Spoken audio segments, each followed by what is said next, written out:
Right, welcome back, everybody. Got a great episode for you all tonight. I know Darkside, Gareth, you're very keen to get this on. I know you've spoke to our guest. Was it last weekend? You had a tournament. You're both playing in the same tournament, I think, wasn't you? Obviously, had a bit That's of chat right. between each other as well. But That's right. yeah, Yeah, we've got I was Bash down at Maqsood. yeah, we have. Yeah, I was down at St Albans. John Gonzalez tournament is absolutely fantastic. Dasher and Gideon. They've got a tour that they run every month up at Yeah. Raging Bull in St Albans. And yeah, I had a few chats down there, and I managed to get Bash on. We had a good chat, and he spoke his mind, and which has led us on to where we are at the moment. So looking forward to it. Yeah, I mean, I'm really looking forward to this. What I'm going to do is I'm going to get him in, and then we can just start hitting things off here and see what he's got to say. Now, let me do that. Right, Bash, you there? How are you, mate? You all right? How you doing, Bash? How you going, boy? Well, first Thanks, how things are you guys? first. All right? First things first. Thanks for coming on. I mean, it's been Yeah. really nice of you to come on. I know you've got a few things to say, but before we before we get into all of that sort of stuff, just for everybody who probably doesn't know you, I mean, or even people that do know you, I mean, I don't really know a whole lot about you, but you haven't been playing that long, really, nine ball, I don't think, have you? When did you sort of start thinking? Because I know you've got a background of Q Sports, but how long does that background go back for? I mean, where did you start? How did you get into anything, snooker or pool or? Yeah, I mean, how long have you been playing? Can you hear me okay? Yeah, it's Yeah, all okay. good. Loud and clear, I'm, Bash. I'm Loud and really clear, mate. impressed with your video Good quality. to see you, Brilliant, Bash. mate. It's just a good to see you. Evening, everyone, even anybody watching. Yeah, I got your question. I won't go into my exact age, but I've hit That's 50. all right. Okay. But I've been playing Q Sports since I started playing when I was a kid, snooker in the 80s when Steve Davis was there. The And golden era, that was, wasn't it? yeah. And I used to play every Saturday morning from the age of about 12 to about 18 with a guy called Sean Kennedy in Nottingham. Every Saturday we had a 3-hour full-size table booked at the club. And so I got into snooker. So I've been playing since the age of 12, but over the 40 years, say, I've probably packed in for half of that time. I've left it for 5 years and I've gone AWOL, I've disappeared, done other things. So I've probably had 20 years of playing over my life because I've had that many breaks in snooker and pool that sometimes I just never wanted to play, and then it's always in your blood. So I started really with snooker. Snooker really is in my heart is the main sport. But then I got into 9-ball about say 19 months ago, but I never really had the right equipment. So for about a year, I'd say I've been playing proper competitive with no excuses with the right equipment. Yeah. So and I enjoy 9-ball because my life is quite busy, believe it or not. The Wednesday fly out Solihull is sometimes the only practice I get. So I work great. quite I mean, hard. I love that. Are you going up tomorrow night, Bash? I'll be going tomorrow. I'm sure they can't wait to see me. So I'm definitely I'm going up tomorrow as well. So yeah, we'll have I know the Moscone Cup's Get on, your of ass course, down there, tomorrow Bash. night. Hopefully they'll have that on as well. But yeah, I'm going up. It's a good tournament to practice, keep your It is a skills good sharp, practice isn't it? tournament, and it's, to be honest with me, that is my main practice. And then I turn up to a tournament and try and get there a bit early and have half an hour knock on the table. But I like 9-ball without disrespecting it. I like it because I don't need to put a lot of practice in, but I can perform reasonably well against top players without going. With snooker you can't get away with that. You have to be on it all the time, and I haven't got the time with family, work, and all that stuff. So 9-ball at the minute for the foreseeable future is what I'll probably be playing for the next 2 years. With the snooker background, I mean, did you ever do any proper competitive tournaments at that, or was it just all sort of local leagues? Well, I played quite loads of pro-ams in my life, and I've had wins in tournaments. Obviously, snooker's very hard at amateur level in England. It's players everywhere, but quarters, last 16, semis. You can't, But I've entered Q school probably about 4 times in my life, and I've got to round 4 twice. That was last year, wasn't it? Because I Yeah, remember you yeah. broke. To be honest, I lost to somebody who I shouldn't have lost to. I beat players better than him in the previous round, and I just had a bit of a bad day. So, and I'll be 100% honest with you. I mean, people probably don't know me and make judgments. If I ever qualified through Q School, I won't even go on the tour because I haven't got the time. I just, it's a personal. I set myself Challenge. personal targets that I just want to beat people. That's it. I don't go to tournaments for money. I don't go to tournaments. I just want to beat good players. That gives me more satisfaction than anything else. Yeah. That's a bit like my mentality, Bash. I'm pretty much the same. Yeah. So I'm pretty much the same. Yeah. I love competition. I love it. Whether it's I've been competitive as a child. You know, even in exams, I wanted to get 90%. So I just compete in life, and that's my nature. You know, I want to beat the person next to me. I want to if somebody thinks they're better than me at maths, I want to beat them. If they're better than me at pool, I want to beat them. I want to beat the best there available. You know, I love it when Mark Gray comes to a tournament because I want to meet him. I want to beat him. I've never beat him. So, you know, some people fear him or other players, but to me, he's the best player in the UK. And if you play him, you know where your game is because he's the standard. Yeah, I mean, he didn't make many mistakes, does he? No, even with his bad hand at the moment. Yeah, well, he plays properly, doesn't he? He plays, you know, he tucks you up, you miss, he clears up. Yeah, that's it. Yeah. You mentioned about equipment. You mentioned about equipment there as well. Obviously, you know, you're saying you got the right equipment. Now, I know you're using Q-Tech stuff at the moment, and I think you've been using it for a while. And I don't know if you picked up on the announcement with Francisco Sanchez Ruiz today. Obviously, they announced that he's going to Q-Tech as well. Now, I don't know if you picked up on that, but I just wanted to pick up on that as well because you actually played him, didn't you, at the UK Open? I played him, and when I played him, how long ago was that? It was earlier this year because I was there. In July. Oh, it was about May time, wasn't it? Because I remember I was in two events running parallel. I was in Q School and that British Open, and I were wondering what's going to happen if I go far in both of them. But anyway, I played him in round one. Okay. On the TV table, I think as well. And at that time, I didn't really have. I'm not making any excuses. Obviously, he's a top quality player. There's no doubt about that. I was playing with my old wooden cue. Didn't really even have a proper break cue. Didn't have a proper jump shot cue. I just kind of was still relatively new to equipment, and basically, I've got to bring that word into it, and I don't care who he is. You know, I was just going to say, I know what you're going to say. You said, "Did he get lucky?" Well, if you watch the match on YouTube, if you watch it on YouTube, obviously it's winner break. So it's very unusual for a player of that level. He had 5 dry breaks in that match. They hardly ever break dry, do they? Okay. No, they don't. No. He's had 5 dry breaks, and on each dry break, he left me F4. Nothing to go at. Yeah, it's just. You can watch it on YouTube, and in my mind, I started thinking, what's the probability of this? And then I managed. I got half a chance, and I dished to make it 6-1. I was watching some of that match because I was down there watching Gareth play as well. But I think you might have been playing at the same time. But I was watching it anyway, and I mean, that's probably one of the biggest matches you've played, I guess. It probably is. Yeah, I got kind of thrown in on the big stage, and then. Were you feeling it a little bit? Because I seen the first rack. I think he had a shot with the rest. And it was like, I mean, I've watched you play before that tournament, and I know how good you are. And I watched you play some of the shots early on in that match, and I thought, Ali's a bit nervous. Because was it just the occasion? I had to get a bit adjusted to the arena, the atmosphere. Everybody there, but I think was you using your cues pretty much for the first time, Bash?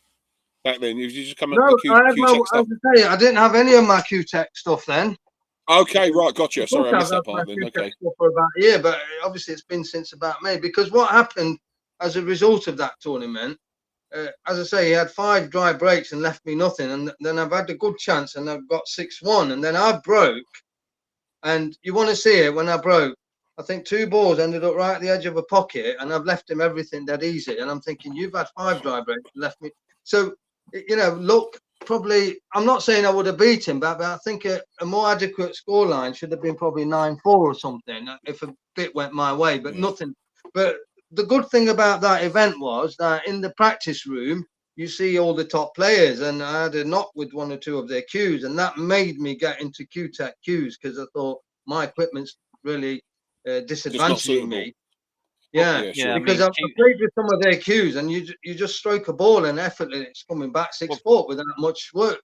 And with my wooden are driving the technology behind the game at the moment. I mean, a lot of people are moving over to Q-Tech stuff now, and I've heard a lot of other people say how good it is. I mean, I haven't got a Q-Tech shaft or anything. I wouldn't mind trying a carbon Q-Tech shaft on my cue because apparently they're supposed to be the main sort of ones where it's at, really. But someone's just asked, Tony Curtin's just asked a question actually about your brake cue.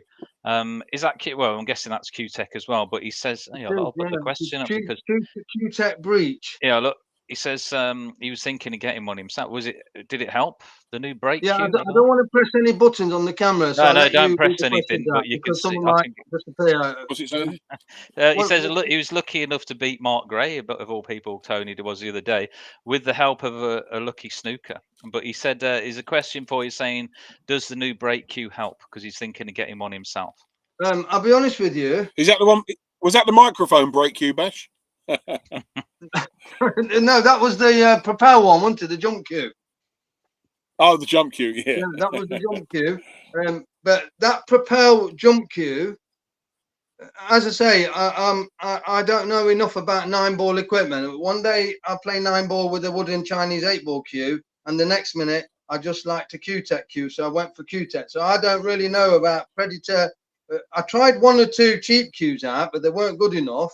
But the brake cue, I'm breaking well with it in the sense that the ball's split really well, better than, but I'm still not putting significantly off the break, which is crippling me. Because if I could pot off the break like Mark Gray or other players, that's worth about 4 frames hitting a match. I'm not potting off the break regularly enough. It's probably one of my weaknesses. You just got to watch the people over the last month or so. I've really put in a lot of time on the break, and my results are starting to show from it now. So I totally concur with where you're going. And it was endorsed by when I went to Italy. I was out there and I realised that the break was causing me so many problems. And one of the Dutch players out there, I was having a chat with him, Mark Bisterbosch. He just came out and he just lost 9-1, and I was having a chat with him, and he said Gareth, he said the break done me. And that just re-cemented the fact that when you get to that level, that you can clear the table, the break is everything, Bash. So, do you know, you say that you can only practice sort of once a week on a Wednesday, but sometimes you might have to try and make that extra hour or 2 just to come practice the break, mate. I mean, if I need to get some wins in tournaments consistently, but because the way I see it, I mean, this year I've got to that many semi-finals, and if you look at some key factors in 9-ball, one of them is the break, and one of them is the rub of the green, and I don't get any of them, and I don't either. Still had quite a good year successfully. I've had so many semis, so with them factors against me. So sometimes I think if I had a bit of rub and a better break, I'd be annihilating some of these tournaments. Because I'm confident in my ability. I don't miss many balls. Obviously, we all miss, but it's an area of my what Tony said. The break cue is helping me spread the balls better, but I'm still not potting. You just got to watch other people, watch the top breakers, how they break, and just try to mirror it. I mean, it's not so much about the pace either. Obviously, it's about where you're hitting it, and sometimes with a little bit of side as well. To be honest, depending on that. But obviously, every table break's different, of course, and it might take you a couple of breaks to get a feel for how the table's breaking in the first place. And then you've obviously got to make a little bit of adjustment to get things going where you want. But it's not easy to do. But obviously, it will improve for you over time. I mean, obviously, that's one thing you can work on. Obviously, the other element that you mentioned there was the old luck aspect. Now, I know luck. I know you've had. Oh, I know you've had a few. We'll come on to the look later on in the chat, because All right, okay. We'll get a popcorn there's ready a whole for a list bit of of that. Then. things I've got written here about it. Oh well, he's been writing. He's been writing notes and everything You've down. got some Well, essays about it. I have wrote something this afternoon for this. Just a few points I need to make, really. So we'll come on to that later. Okay. Well, just before we do that, Yeah. then, what are your thoughts on playing in maybe well next year? What are you going to play? I mean, there's loads of stuff going on for nine There's ball loads of next stuff year. going on. GB9, of course. Are you going to play on that? Is that what was the tour what collapsed? Yeah? Bradford, up in Sort of Bradford. collapse. I think it just got on a bit of hiatus. No, I maybe, don't but- think I'm going to play on that, because somebody wrote something on Facebook and people have been questioning the money aspect of it. Firstly, right. I don't really like playing in tournaments where I've got to stay away for the weekend, because I've got to kind of be around home as much as I can. Yeah, I'm the I same don't sort mind of one thing. day, a Saturday or a Sunday, just a case. But I don't like stopping in hotels, because really, I think this is my personal opinion. I think players are just being frauded. You're just paying for a hotel and money. I mean, you'll pay for your overheads for an event will be about 600 quid, won't they? Yeah. That weekend. And then what you're going to win? If you win the main tournament, what are you going to win? You're going to win Yeah, £2,000. If you Yeah. win the challenge tournament, Yeah. you're going to get £1,000. So you're paying £600 to win £1,000 to beat 112 players. I'd rather just play a money match on Friday night for 600 quid. Yeah. I can't see the logic of fighting 112 That makes players. sense. Yeah. You know, I've said to one or two players on Facebook, look, you're all paying £600 for the weekend. Let's get 10 of us together, £6,000. Winner takes all. 10 players you compete against. What's the point? Yeah, that's the problem, Going though. all the way The problem there, is, Bash, a lot of them don't think about that. A lot of them don't think, they ain't got the brains to think about it, mate, a lot of these players. You know, that's the well, truth of the matter, so, you know. And as I say, my time is really precious. You know, believe it or not, I go to tournaments, and when there's a break between rounds, I'm actually doing the kids' weekend shopping for the packed lunches, the nearest shop. So because I'm always on the move, I've got, my life is very hectic, and around my personal life, I think I do quite well for the pressures, because some of these people, I'm raising 5 young kids, a family, a house, jobs, work. Some of these people can't look after themselves, never mind 5 kids. There's a lot of responsibility on my shoulders. So it's not just 9 ball. 9 ball is probably 5% of my life, if that, you see. Yeah. So going away and paying £600 for a hotel and an entry fee, and really, I mean, the way they posted that post on when they said it's restarting, there was no financial accountability given at all. And about 30 players asked, what's the prize money? What's the prize money? And he said, there wasn't no answer. So, you got to be, you can't run a tour and not advertise what's going on with money, can you? I think it's not right. nah. Well, that's one of the problems with this sport is transparency. Yeah. Even the organisers are trying something out of your pocket. I've all felt that myself. I've gone to many times. I just feel that I'm getting weighed up. I'm talking to someone. I just feel they're looking me up and down to see what they can get out of me, and that's the truth. You know what I mean? And at the end of the day, I think anybody who runs a tournament, anybody who runs a tournament, after the event, they should say, "This is what we took. This is what we paid out." Yeah. You never see it. So there's always money disappearing somewhere. Yeah. But I don't mind organisers. I think I had the Red Hill tour. I questioned them a bit, and then now they're a bit more transparent, and they say, yeah, they take a £15 fee. That's fine, so long as I know that's because I don't mind paying anybody £15 for running a tournament, because it's a headache getting money and all that. And then you make an informed choice. Do you want to enter it or not? But if they're getting, some tournaments getting £3,000 in entry fees and they're paying out 1,200, it's natural to ask, where's the rest gone? Yeah, I mean, it's still. I mean, you mentioned abracadabra. then the 9 ball, the GB9, like I say, it is a big thing to go and spend that money to stay in the hotels and things. I mean, personally for me, I haven't got the time to do that myself either, because I'm like you. Yeah. I prefer the one-off tournaments where you can rock up in the morning, have a good day, and you're done by the evening, and you might have had a good day, good tournament. You played a lot of good players, good practice. You see everybody, everybody, and you're done for the day, and that's great. And it's difficult for pool in the UK to really, for players to really, unless they're going abroad, to make a serious amount of money. And I've said to Gareth a few times, you're almost better off just having a job anyway, and doing this as a sort of passion kind of thing. And that's what a lot of players do.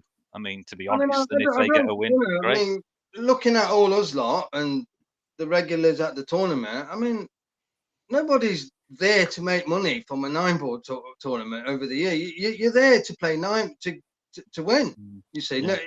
no, I don't see it as an income, because No, I mean, this year I probably just about broke even. You win some prize money, you pay your petrol, food, whatever. It's not there. Like you say, it's the big pros who can commit properly and got the money to travel around Europe and all that stuff and big events. But that's a different game. Then I'm just talking about as amateurs, really. How I don't really like to go away for a tour at a weekend.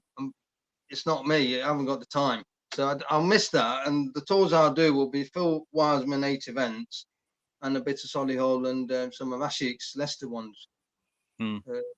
Just dabble at them, because I just think, what's the point in going Europe if you can't win these regularly? You gotta, I mean, fair point. You've got to be realistic. If you're wiping the floor clean with everybody at these regularly, then perhaps start thinking bigger. But I like going to Europe, mate. I like going to Europe just to fund the prize money, mate. Yeah, well, as I say, everybody's life is different, and they go for different reasons. So Gareth likes to go Europe. Some people might just want a little break away from England, whatever their reasons. Some people can afford it, some people can't. It's just that person and what they've got going on in their life, isn't it? And they make So aside from the 9-ball and all these tournaments, the one-offs, obviously your time's precious. Are you still playing snooker as well, or English pool? No, I made a decision. You see, last year I was playing snooker, because when I was playing 9-ball, I was already in some snooker tours and all that. Like 9-ball tours. I was already signed up to some tours, so it was a really busy timetable, because 1 week I may have a snooker tournament. But I made a decision since after Q school that my snooker has been put away, because I can't compete at snooker anymore, really, because everybody's younger and they're better. I can have a good day where I can beat certain top players, but it's not snooker. You've got to put time in, and I haven't got the time to put in anymore. And plus, I can't, even if I did have the time, I can't play 4 or 5 hours a day like I could when I was 20. I just knackered. What do you do? So that's why. What's your highest break in snooker, Bash? I've had highest match break was 145. Oh, legend. Yeah, but I've had a few maximums in practice. But if you go on YouTube, I had 145. Oh, really? Oh, let's have a look at that quality. 155 on YouTube. A 155. Yeah, if you have a look at it. But I was just messing about in practice, and the scary thing about that clip was, in that month when I made that break, in that month, this is about 12 years ago, I think. In that month, well, prior to that 155 break, I think 2 months prior to that, I won about 5 tournaments back to back, 5 snooker amateur tournaments back to back, and I was queuing really well. So I just thought I'll record myself on the camcorder to see what I'm doing right, because you don't know what you're doing sometimes. So honestly, I literally switched the camera on. I just clustered the balls in like a pack, not a perfect triangle, and then I just put the white anywhere where I want to start with, and there you go, a maximum. Oh, legend! I'll have to you have to dig the link out for that. We'll put it up. Yeah, definitely, mate. Get the. I was about. You took the words Yeah, out of my mouth there, well, but yeah, that'd be awesome. have a look at that later. Yeah, it was quite a unique thing to happen actually, because it's So what I want to know, if you did it on your own, I mean, what did you snooker yourself or something, and get a free ball and go for the 1-5? no, what happened? Because I was just messing about. I think I just started on a black and not a red. I Oh. think I don't know how it happened. So I just Oh, kind right. of whacked the Just to black open them in. up. Yeah. I kind of whacked the black in and opened the reds, and then I went for red, black with all the 15 reds. So, because as I say, it was just messing about. But then after about 8 reds, I thought I've taken all blacks here. I'll try and continue with blacks. And the next minute, I think the penultimate red was a right hot shot into the yellow pocket with screw back down for the black. It was it's worth a look. I mean, and in all fairness, Yeah, definitely, mate. in all fairness, the table it was a little bit generous as well, so that helped. But still, you know, Right, you still got to knock them in, ain't you? You still got to knock them in, yeah. Yeah, you still got a knock. I was saying that red that Ronnie O'Sullivan put up the rail the other day was a bit suspect. Did you see that one? Yeah. I think he's practicing for some 9-ball events. I think so. It wouldn't have even gone in on a 9-ball table. Probably I don't think not, that would. no. But yeah, no. So you knocked snooker on the head then, altogether. Yeah, I haven't got the time. You know, Did you? I mean, I play a lot of any snooker. other sports, Bash? Any other sports? Have you taken any other sports up or anything like that? no, at school, you know, up to the age of 16, at school, I used to play football, cricket, basketball, hockey. And I was a good all-round sportsman, but football, I was really good. I was really skillful. You know, I had a lot of skill in dribbling and you know, tricks like putting balls through people's legs and running around. You know, I used to like all that stuff. But I wasn't strong. I wasn't physically strong. I was like dead skinny at school, and I only got put in the football team because there was other big lads, and if they just pushed me, it looked like a massive foul. I used to get a lot of free kicks for the team because I was just dead skinny kid, and just the shoulder barge, I'd go flying, and it looked like a foul. So I used to get penalties and all sorts. But I used to like hockey and cricket, but when you leave school, you just don't really. I didn't pursue all of that. I just went into academic work and education. And if I could live my life over again, it would be cricket, mate. If I could live it over again, I wouldn't have come away from it. I absolutely love it. I love that sport. Yeah, I was a right arm. You know, when I was in the first year, that's in them days. It was first, second, third, fourth, fifth year. I don't know. Yeah, that's right. Yeah. When I was in the first I do, year, Bash. Me and you are the same age. Yeah, that first year at secondary school, I used to play cricket for the third year team because I was one of the fastest bowlers. I used to bowl right on fast, really fast bowler for my age.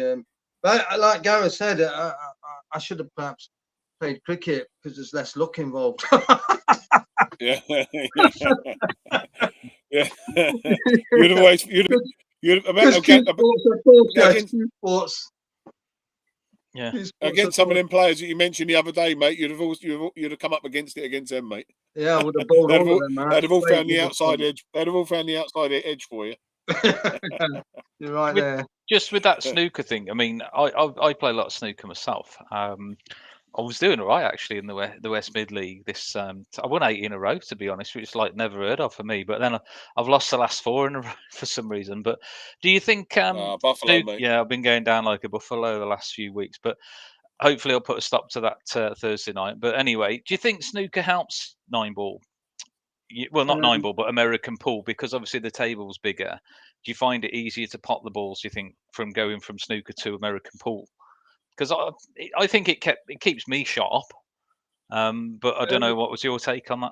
Yeah, I mean, as I say, there was a period in time this year where I was playing both snooker and 9-ball, and sometimes I think they're both, in a way, they both complement each other, because obviously snooker, you got to be more accurate, and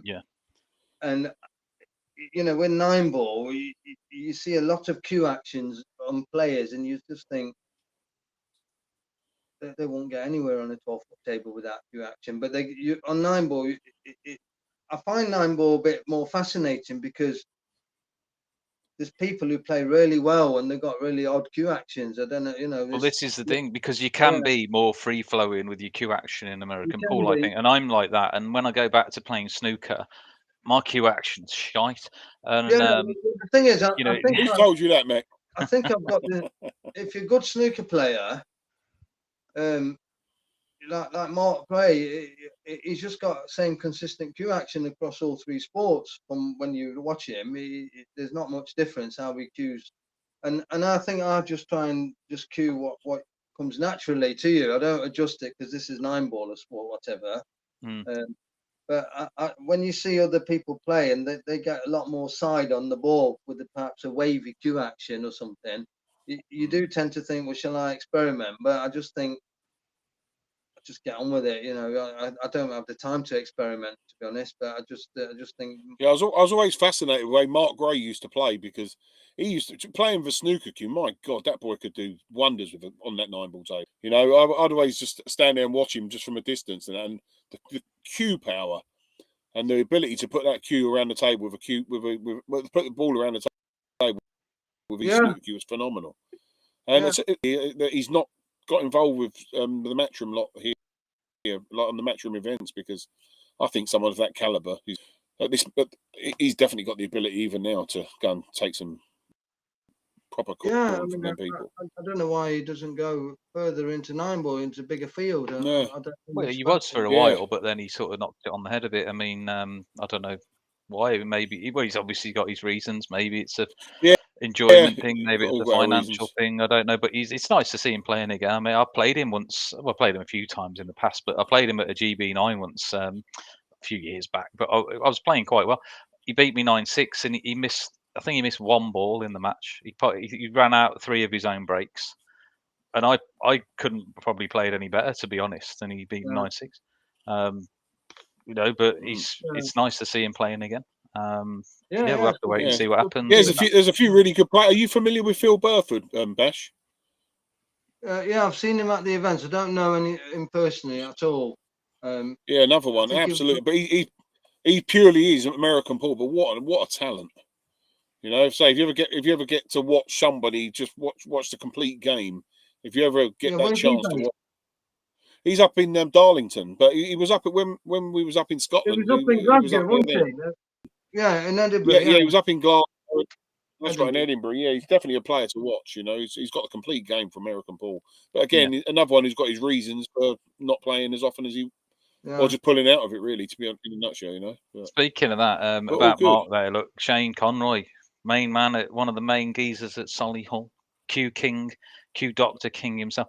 He said that Mark doesn't tend to like winner breaks formats. Maybe, I don't know whether that's one of the reasons. Oh yeah, well yeah, possibly. Yeah, I don't know. I mean, no, Matchroom do use a lot of them, don't they? But you want to get Mark Gray on here, and then he can tell us all. I think that's the link as well, Bash, for your video. Look, Tony Curtin's put it up. I'll have to have a look at that. Cheers, Tony. You're a legend, mate. We'll have a look at that later. But I'm just saying, perhaps another time you need to get Mark Gray on here, and he can answer these questions for himself. Yeah, absolutely. Yeah, we can ask him to come on. See if he come on for a chat. Yeah, we'll ask him to come on for a chat. Yeah, he's had quite a successful career right across all the disciplines, isn't he? Really, to be fair. Yeah, or reasonably successful. You know? I think he's concentrating on the ultimate pool. I think a little bit as well at the moment. I know Rich Jones is playing a lot of that. He's got a big he's just made a big decision, hasn't he, about whether to play on that, because he won one of the tournaments a couple of weeks ago, didn't he? I know he's been knocking on the door for a while as well. But another very good player, 9-ball, all Q sports. So yeah, nice to see some of these other players doing well in these other tournaments as well. But yeah, I mean, moving on anyway. Oh, go on, Gareth. Yeah, I was going to say, but are you going to go into any of the Matchroom events coming next year, Bash? Are they on your agenda? No, I don't have the time, Gareth. I'm just going to, as I say, I've made my plan for 2024, which will be Phil Wildman's, some of Solihull, and some of Leicester, just a mixture of them too. Okay, yeah, fair enough. Because I'm looking at probably 2 events a month. That's all I can invest my time in. Because if you look at the calendar, there's something probably on every weekend. So yeah, I think I like the Phil Wildman format of his new what he's introduced. I'll enter all 8 of them, and then I'll dabble in and out a few Birmingham and Solihull Leicester ones. It just mix them up as and when. Yeah. Well, I hope to see you up in Scotland at some point. Hopefully, you might be able to throw one of them in again. Yeah, if I can get one of them in, I'll go for a one-off one up there somewhere. Yeah, that was pretty good up there, though, Bash, wasn't it? You know what I mean? They run a good competition up No, there. yeah, as I say, Vince by Mendy. it's all good up there. Yeah. It's good tables, but it's about the time. But I can manage one event. Yeah, I get it. Yeah. You know, if who ran it? The one in Glasgow, McColdrick's. Yeah. You know, if he has a weekend one, I'll do one weekend a year. That ain't gonna hurt. But yeah, so I'll probably do one up there as well. Yeah. Because I was inquiring about that because I played at a tournament on the week in Tooting. They've got the new diamond tables up there, and the tables are fantastic. But the problem is I got to the semi-final on the loser side, but a double elimination. But the problem is that the cloths need change. They need changing regularly on these 4 1/4 inch tables because you cannot. There's no give whatsoever on the cushions. Nothing. You know, and Really? I see so many players. They want all this equipment, and even at the weekend, I was watching all sorts. Imran, Rico, just rattling balls. You know what I mean? I'm thinking, and myself. You know what I mean? I'm thinking, I don't want to play in that environment unless on them diamond tables. I mean, as I say, the only time I've ever played on that was when I played Matchroom. in that matchroom. Then I've never, you know, so that was also another disadvantage because the table is completely alien to Solihull, isn't it? You what the hell's happened there? You know, yeah, for sure. So, For sure. You know, so as a inexperienced player just thrown against the world number one, I mean, you're a bit nervous because you're playing this guy. Obviously, my equipment wasn't even proper, which I thought will be okay. And then I'm on a table and the ball's not reacting how it's reacting at Solihull. So I'm lost, aren't I? I can't even. Oh yeah, I mean them balls. They obviously the balls that we use on a Wednesday night. They're not Aramith. So everything was a bit alien, and until you get used to that setup, you know, you need to. So I think the people at that London club, if they do matchroom events, they've got everything they want, haven't they? The perfect setup. Got the actual matchroom tables. But my point that my tables are fantastic, but now the cloths are wearing in. Them balls are just not dropping in. And I just think, you know, not for me. So I won't play in those events anymore for that reason alone.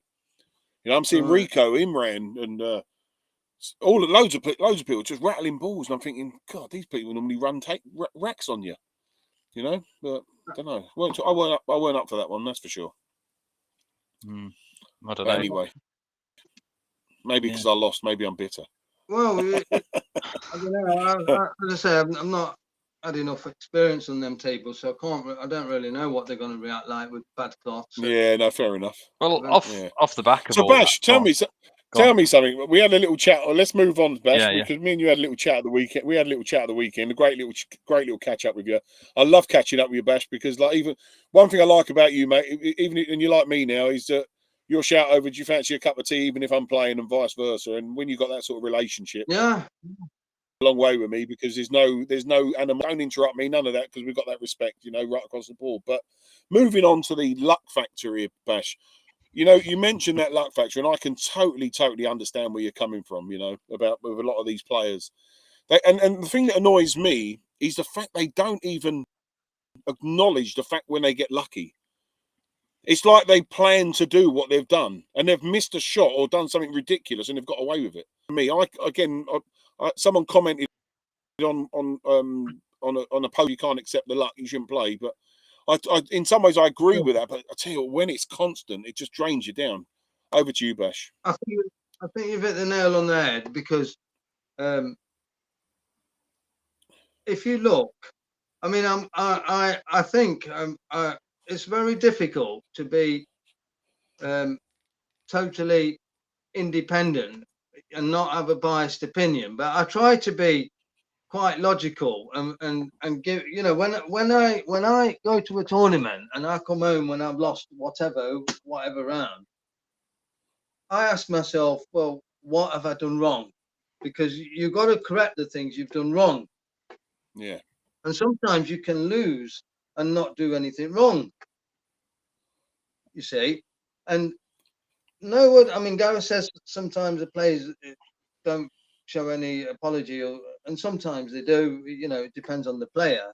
But no word of a lie. You know, the number of players in a game what have apologised, said sorry, fluke this, fluke that, every game, and I can't even remember the last time I've apologised for a fluke, because I hardly get them. I mean, you know, you look at any YouTube video and find a fluke of mine, and you'll be scrolling through hours and hours, because I hardly get.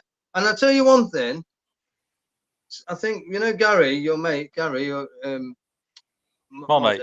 Yeah. Mate, He put an interesting comment yesterday, and it made me think. He said, "Who's to blame for that?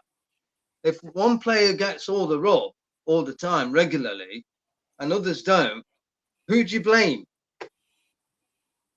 The gods of You pool. could say it's the gods. Okay, you could get philosophical about it. You could get but because I I do a disagree. lot of. You know, I got a mathematics background. I read on religion. I done A-level philosophy.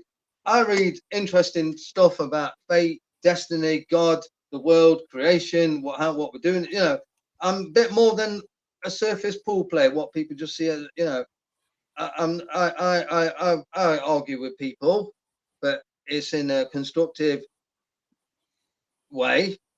You know, I've had debates on Facebook with people, racist, far right, Islamophobics, anti-abortionists, you name it. You know, I've had people on Facebook. I mean, I'm just a random topic, nothing to do with Paul. You know, I don't believe in abortion.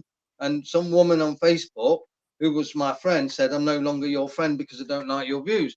I mean, you know, we all got views on matters, whether it's related to Paul, luck, fate. So I do think deep.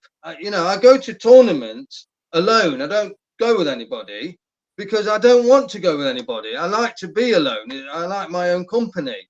You know, there's even players in Nottingham, you know, and I say, sorry, I don't want to take you. Nothing personal. You know, I don't want to fall out with people. I like to go alone. I like to come back alone. That, you know, I might want to rest on the way back. I want to kip. I want to see something while I'm down there. I don't want another person attached to me. You know, if I lose, I don't want anybody in the car. Just get out of my. I like to my own. I like to come home, pick my baby up, play with my kids, see my missus. My world is that. You know, I don't like disturbance. You see, and people see that as being antisocial, or he's not very. You know, I think Benji said yesterday on the comment, he goes, you lose and you storm out. You're damn right. I lose a tournament. I want to be out the building and get home. I don't want to see these buffaloes and watch them. They're useless. You know, they've beat me on the game of luck. Last thing I want to do is watch them. You know, so I exit the building because the buffaloes, like you said, you know, there's only about 5 players who I really rate highly, and the rest are just banking on luck. And most of them, you know, you've seen my last game with Benji in the camera, and you might, I don't know whether the camera shot got me or not, but I've gone like this every time he's gone a lucky shot, and I've counted to 7 on my fingers on the 7th fluke. He's fluked 7 balls in a race to 7, and I'm thinking, and 5 of them benefited as a frame winner. I mean, you and believe it or not, the same players get the rub. And I watch these things. You know, there's Ashik and Benji are probably the #1 flukiest players in the UK. You know, and you know when they don't get something going for them, they look at the I can't believe I didn't land on that. Thinking they don't look at, you know, they break. They always get landed on the 2 ball, and the 2 balls probably kissed 6 balls and then landed somewhere to be potted. And you know, it's something you have to accept. I wouldn't say to anybody, let's change the rules, because that's not what 9 ball's about. It's about that factor of unpredictability. Okay. That's part and parcel. That's probably what makes it fascinating, that somebody's going to fluke something, or you know. But if you look that you know, certain players are gifted with that. It's just life. You've got to. Yeah. And the only thing I do is just say, I address it. I say, it's luck what's played a major part. And I've beat Ashi, and I've beat Benji, and I've beat other players who I've accused of being lucky. But believe you me, every time I beat them, it's not on any luck what I've had. I've had to dish, I've had to clear, I've had to earn it. And I think when you get a stroke of luck to win a frame, you've not really earned that rightfully. You see, it's not within that player's control, because they can't help it if they get a lucky shot. It's not. It's just like you say. It's in the hands of the god. But it makes them look like the better player. But I know for a fact that neither Benji nor Ashik nor Adam Lewis or Dave Hopkin or whoever, what's his name, Ramesh from whatever, you know, they're not the better player. They've won matches because they've had the stroke of luck.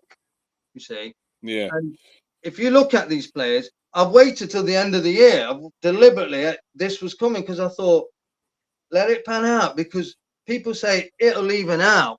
You know, they use that phrase, the luck will even out. But I'm afraid it doesn't. And next year, just bear with me 1 second. Have you got it? Just 1 minute, yeah? Yeah, well, yeah, no worries. No worries. He's left us hanging there, Gareth, hasn't he? But he'll be back. Yeah, no. Well, I can understand. I can understand where he's coming from. You know, because I find a lot of these. Well, I'm not naming who Bash is talking about.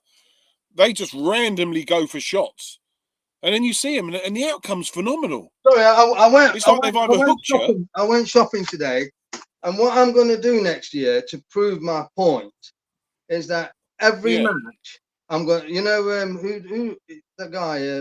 Obviously, Tony Curtin. Yeah. Yeah. He records his matches, doesn't he? Sometimes on the stand. Have you seen him? Yeah. I'm going to record my games. What, in tournaments? In tournaments, not the Wednesday ones, because that's just they're just practice. But the main events, I'm going to record my games, and I'm going to bring this to every tournament. Okay. Quality. I'm going to bring that. I'm going to bring about 6 packets of these because some people are very lucky, and I don't know whether this is classed as, well, it's not cheating. I don't. People can say what they like. I will have a package of jammy dodgers next to me under my table, not to put my player off. And every time they fluke a ball, I'm going to put a jammy dodger next to their name. And every time I fluke one, I put one to mine. Right. And at the end of the match, they're going to be giving their jammy dodgers. Well, you know what? If you play me, we will see if and I will put one on my flukes as well. Yeah. And we will see if the luck evens out. Well, if I play you tomorrow night, bring them along. But the problem is, right, I'm gluten free, so I won't be able to eat them anyway. You don't have to eat them. We'll just do a count of how many flukes you've had. Just want to even them out. You know what, Bash? That's a brilliant idea, mate. I was just saying to Matt when you went off. I was just saying to Matt when you went offline there. The amount of people that just randomly go for a shot, and the outcome is phenomenal.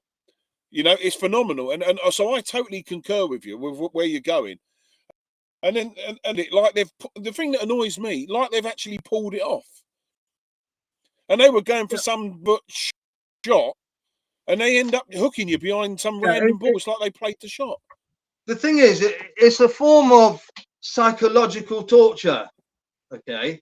Because I still play Q sports, okay, and I always speak the truth. I try and always speak the truth. We all tell some white lies in life, but I get hurt when I lose, whether it's on luck or not, even if it's a skillful player. But I admire being, you know, Luke Hart once beat me 7-1.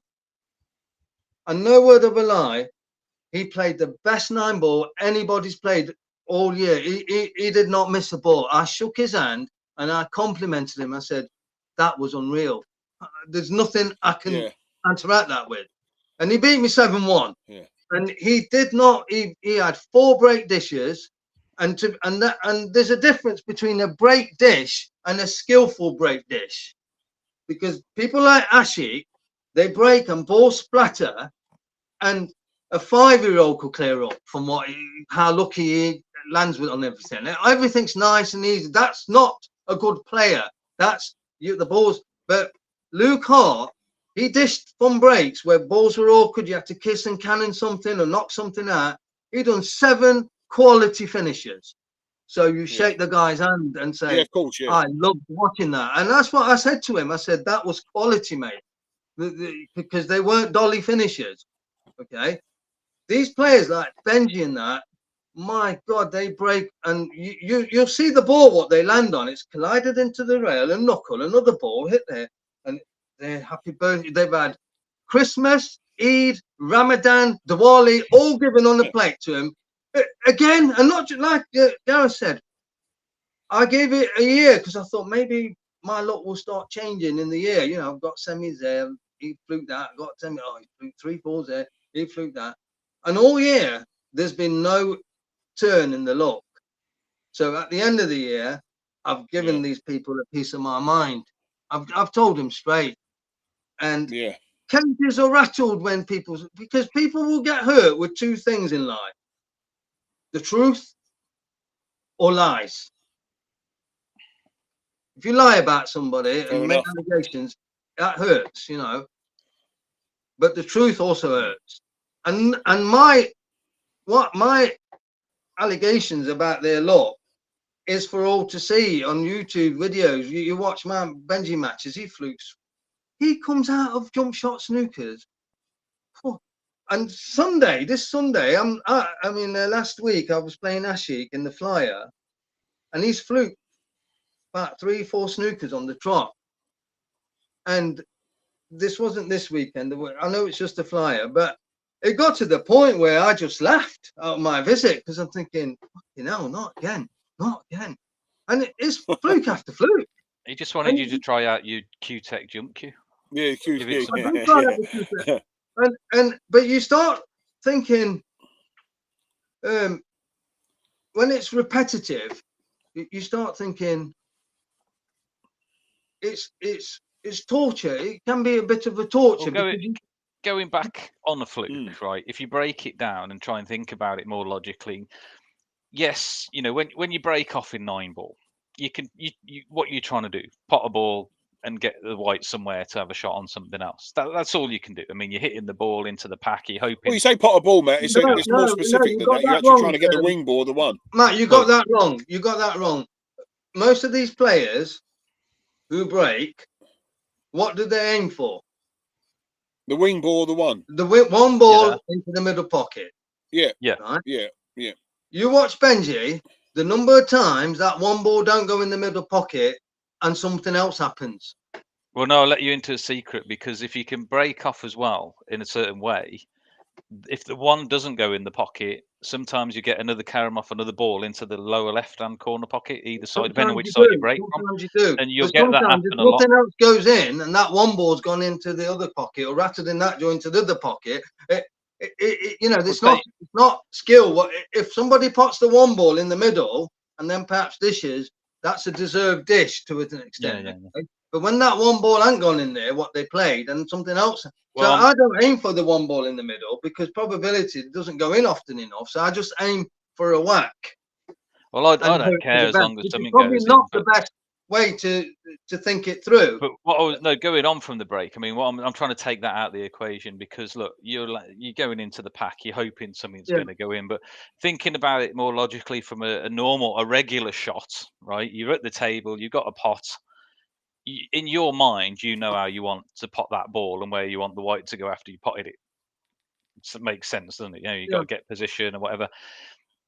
What you're getting at, I think, a lot of the time is when people are going for these shots and they're missing them, of course, you know, or whatever, and then they're either fluking that ball or they're fluking the white somewhere else. Oh, that happens to me all the time. And if that happens a lot, you know, generally, it's because they've not potted the ball that they were trying to get on, and they've missed it, and obviously it's changed angle, and they've done anything. So I can kind of guess where there is a luck element in that, because really they should have potted the ball in the first. Yeah, but there is. But the thing is, they miss by a mile. They miss by a mile.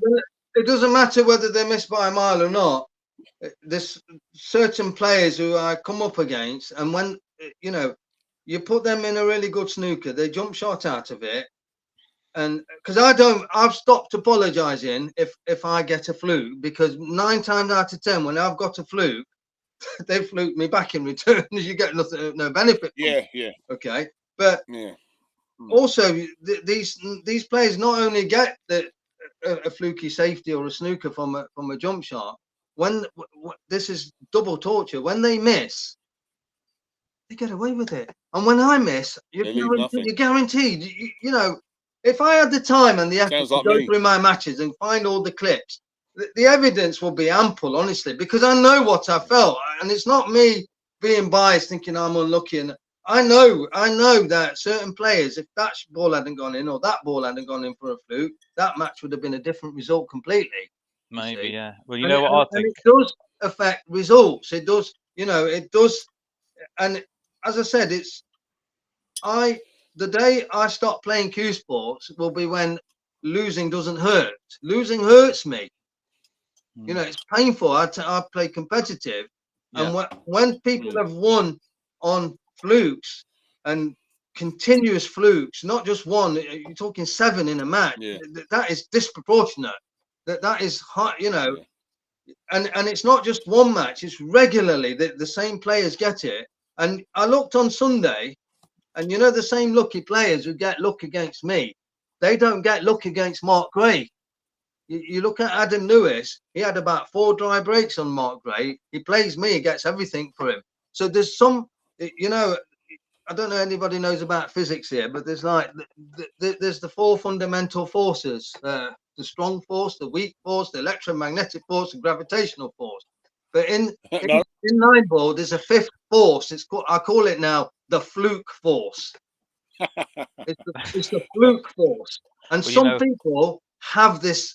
They are gifted with that. They have it. It's just. It's a whatever reason, they are gifted with that, and they will get away with missing. Ashik missed match ball green on Sunday, and he's got away with it. Left me nothing. You see, and then I've snookered him, and you watch the camera. I got a fluky snooker. I couldn't believe it, and I've gone like this to the camera. I've got one, and look at the shot. What he played in return, and I could have just passed out because I flew to snooker, and I knew that the next shot, what he gets, he's going to get lucky, and he got lucky. Yeah. He come out of it on a jump shot, and the blue landed on the corner, and if it's gone 1 inch before it stopped, I'm on a clearance, and then I'm snookered on it, and you just got to laugh, thinking, how long is this torture going to go on for? I like your theory. Well, do you know what, Bash? I've come force. to the conclusion over these last 6 months of playing, because I've only been playing for about just over a year now. I took 12 years off, but I've come to the conclusion that when it comes to me playing a fantastic safety shot, I actually tell myself I'm actually favourite to lose this frame because of what you're talking about. They play a fucking ridiculous safety kick, they play a ridiculous jump shot, or they fluke something from what you've done. You've put something into a shot, and then they show you what they're really capable of in the next shot. And so I've come to the conclusion, you call it the fluke force, I just sit back and think, do you know what? I'm favourite to lose this game. And if I win it, it's a bonus. And that's something that I've come to over the last few months. Yeah, and that's where it starts eating away at your own mentality. And that's why, halfway through the year, there was, all sorts of bad luck, people getting lucky on me. And somebody posted a message on Facebook, a lady, I can't remember her name, but she's some kind of, I actually even thought of going to a sports psychologist, right? Because when you two know the Elliott brothers, them 2 lads who come to some of the tours. Oh, Dylan and Cameron, yeah. They're lovely lads, they're right? good lads, yeah. They're lovely lads. Yeah. And when they see me in Scotland, they watch one of my games. Dave Hopkin, he fluked everything. Safety when he missed I call him Wallace and Gromit. It reminds me of Wallace in the cartoon. But Dave Hopkin, he fluked all sorts, and he made me 7-4. And the Elliott brothers said to me, "Bash, you don't look relaxed on the table." That when I think I went toilet when he's done about 4 flukes in a row. I just had to get out of the way for a bit.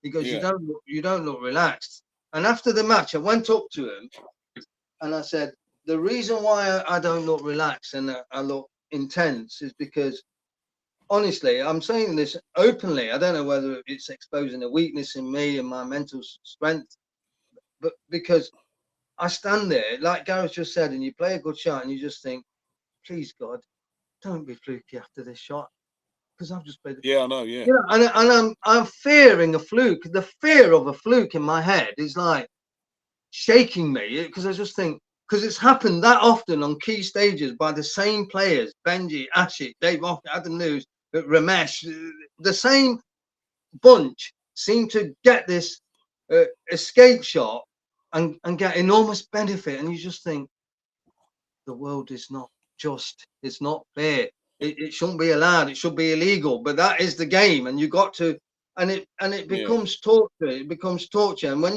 you tell these people, I'm not saying they're not good, they're all great players, we are all roundabout level par. Somebody will just win on the day if things are going for them, but they get there with more wins because they get the more rub. It's as simple as that.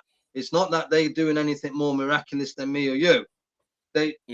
And the Jammy Dodgers next season will tell the facts, because you know what, you're gonna. I just hope I get to play you, Bash, because I'll get myself a cup of tea and dink them in. No, what I was saying, Bash, you're gonna have to win a final to afford the amount of money you're gonna have to spend on Jammy Dodgers for next year. So yeah, Bash, you're gonna need a few of it by the sound of it. You had quite a few semis this year, though, didn't you? Was it 6 or 7 when you spoke to us about the weekend? You had quite a few semis. And what was the detailing factor for that, for not getting through to the final? Was that purely based on the luck factor again? Well, as I say, some of these semis, I got torture from some drastic fluke or something, which because all I can do is what I can do.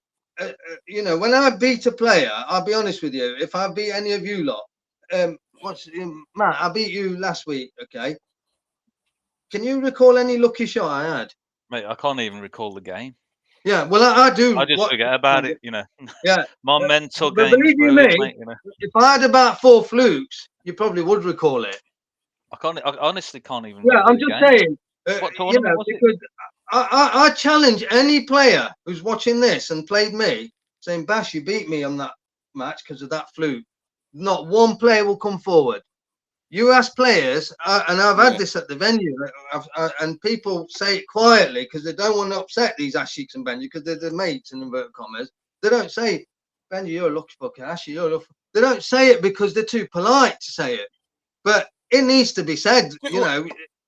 It just has to be said, because there's no other way. I can't look at a person and say, well done, you played well. I'll say, well done. I could say, well done, you fluked 7 balls and that's why you won. You know, it's as simple as that, because it is a major factor. It's not a minute, it doesn't balance out. And that's why I've raised it. And perhaps people have got a bit touchy about it. They're going to get touchy, aren't they? Because perhaps the truth will hurt. Everyone's entitled to their own opinion, of course. An opinion, do you think if you could get over this hurdle, well, it's not a hurdle, it's an opinion, but do you think that could be holding you back from maybe getting to some more of these finals in some way? Maybe if you could just put it to one side and say, look, this is going to happen sometimes, because that's what I do. It's easier said than done, because I think it's got to be addressed. You know that. I think it's got to be. You're saying a bit about. You're saying about the mental game. I mean, I did a chat with David Sapolis. I don't know if you ever seen any of his videos on Facebook, YouTube. Sorry, you should watch some of them, because since I watched some of those videos, and I got him on the chat a few weeks back. Really great guy. You know, sports psychologist. You know, did a lot of experience in the game. And David Sapolis. If you just YouTube him or look at I'll put you in touch. I'll send you a link. Yeah, we'll send you a link a bit later. His theories on the mental game are just, and he's on his own Facebook page as well, and you can look him up. He puts these little snippets of random thoughts of wisdom and things that he's had over the years, and some of them are brilliant, you know, and that you can relate to them. They're really well thought out. I will look at that. I mean, like your question, do I need some psychological therapy to get over this mental thing, which, you know, independent people will think, yeah, you need to get that negativity out of your head. But when you know, personal experience, when you're constantly being tortured, it gets more difficult to get out your head, because you know, I'll be honest with you, when a match goes to Hill, I just think, don't win it on a fluke, win it on skill. I can shake your hand. You know, the negative starts before you've even broke, even if it's your break. The negative, because if something keeps happening, you just, it's it's you know, we're destined, not isn't it? It's computers. destiny, mate. We're human beings with memories, so we can't delete things in our head. You know, you get Hill with Benji, and you think, and he's breaking, and you think, watch him get something in, and watch everything land dead easy, and then he breaks, and that's exactly what happens. You know, and you've manifested it. you have, and how to deal with that mentally, I really don't know, because you know, I mean, this particular episode in the last few weeks, where I have had a dig at players for their luck, I'm hoping that might turn it, that they're going to be a bit, I'm gone in their heads a bit, because Benji Buckley don't write anything on Facebook, and I've called him lucky, and he started writing articles, you see. So I have got in their head, and that's part of the psychology of, hopefully, maybe that might turn the tide next year. You know, Ashik got all agitated. Good. That's good news. When I see him fist pumping when he's beat me and shouting, yeah, I'm in their head. So that extra eagerness from them to beat me might trigger drive an effect. it on. Who knows? Who knows? Because, and also, what I really want to get out of exposing lucky players is that when they now get lucky, like imagine Benji Buckley playing you, Matt, or you, Gareth, and they fluke match ball, you're going to think, Bash is fucking right. You're a lucky fucker. And they're going to have guilt on their face. You know, they're going to be embarrassed, thinking, oh, God. And they're going to start thinking, I hope I don't get lucky, because everybody will say Bash is right. So I'm playing a psychological game with them, hoping the tide will turn. Who knows? Well, funny. We'll I played a game at the weekend. I won't mention which match it was, because it's just one. It is what it is. But Matt watched it on the live stream. Matt, how good was that safety shot I played? And then the bloke got out of this and just fucked me right up and left me nothing. Put me right in shit. Yeah. How good was the safety shot, Matt? So yeah, it was it Hill as well? It was, wasn't it? Yeah. Hill. Yeah, Hill. Gareth, Bash. I think Gareth broke off. Decent break, you know. He didn't quite. You potted a ball, I think, and then you played a safety shot, and it was a good safety shot as well. You know, you took the ball up right behind the ball. You know, it was, you know, you snookered behind it, sent the ball all the way down the other end of the table. And I was watching that match, and I thought, yes, you know, what a shot. It was a good safety shot. You deserved to get a bit of a result from it, and the guys kicked it off 2 cushions or 3 cushions, and 3 cushions. He didn't snooker you back, but he just got it safe. I think, you know, and you're thinking he just got it so lucky that it totally screwed Bash. I could hit the ball comfortably, but I couldn't send the white anywhere.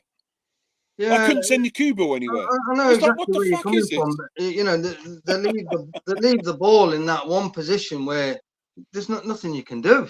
You know, we're talking about half a centimetre of being able to really, really fire back, and it happens all the time. Well, I've got That's something why I else can concur with where you're coming from. I've got something else to throw onto the back of that, you know, and this might upset some, but you know, you say about all these luck shots, and I mean, people get lucky. Everybody gets lucky sometimes, but just be fucking glad you're at the table sometimes. That you've got a shot. I agree with that. I do agree with that. You can do something. I mean, I know you got lucky on that shot on you the other day, but you were still at the table. Still, you know. I agree with that as well. I know it's difficult. I know it's difficult to think like that when you're down and you're getting all these. I suppose what you're saying there, Matt, is the overriding factor, because realistically, if he missed and left me in that position, I'd be thankful. But the fact, like, if he genuinely went for a shot and missed and left me there, but to get out of something to get out of a bit of magic that I produced for him to come there, you naturally come to the table negative. You naturally think, what the fuck is this? What the fuck is this? That's part of the mental game again, to block that out. You're right. Put that you're to one side, and I can do that now. I Yeah, mean, don't fair get me enough. wrong, I don't like losing, but I still accept the fact that, and when I lose a match, right, it's very rare that I lose a match and say, well, I didn't have a chance to do something in that match. You know what I mean? You 9 times out of 10, you throughout that match, you would have had a chance to do something. You know what I mean? It's not many chances. I mean, you do get it where you don't get a chance to do absolutely anything. But most of the time, 9 times out of 10, you would have had a chance to have done something in that match. Whether you didn't pot a ball because you missed the ball, whether you played a bad safety shot, or whether you didn't make a ball on a break. It doesn't just all go one No, I get it. side. Yeah, yeah. You know what I mean? You got to try Yeah. and think of it that way as well sometimes. Yeah, well, as I say, I just see how this coming year pans out. I mean, I can't do anything more. I'm always honest about my own game and think how many mistakes did I make in that game. And sometimes I've lost. You go to a tournament and I've probably made minimum mistakes, and I look around and guys are missing everything, making 10 mistakes. And you can only reduce your mistakes. I can't control what the other player does. I can control where I put him. So if I played, like Gareth said, you play a good safety shot, you deserve a reward from that. See, if you don't get a reward Totally. and you've got a shot at the ball, that's okay. You're still at the but if you got stuck in another snooker, fluked, then you start thinking, well, I played the right shot. I played the element of skill here. He's played luck and he's got in now because I've escaped from his snooker and left him in. You see, luck has played a factor in that frame, hasn't it? You see, Yeah. So that's how I analyze the situation. So you can lose a match and not make a mistake or make very far less than your opponent. He's made 7 or 8, you've made 1, but he's had the rub, and it's a big factor in 9-ball. And like you say, I probably need some psychological help to alleviate that in my own mentality, especially when it's continuously happening. And it's not like I've just suddenly had a spurt now. If you know some of the people I know personally, I said this was happening in March and April, and they said let it pan out for the year, and then May, and I've kept quiet, and now it's come to December, and I'm just analysing the luck over the year, and I've come to the conclusion that there's a handful of players who get it. Okay, it's not. What's Adam Lewis's angle, man? I've never played Bash. What's Adam Lewis's? Like you mentioned Bash, and I've only you played him mentioned 3 Ashik times, and the last time when Benji. I played him, I beat him, and when I beat him, again, he won't say, Bash, you got lucky. I just beat him pure because I beat him unskilled. That's it. But he's had some shockers in the close decider. There was a round robin, and I needed to beat him to get through the group, and I think we were 3-all or 4-all. And there's the 8-ball left and the 9-ball. Only 2 balls, and the 9-ball is in the. Because I know the shots, they're in my head. I can't get them out. The 9-ball is about 2 inches away from the corner pocket.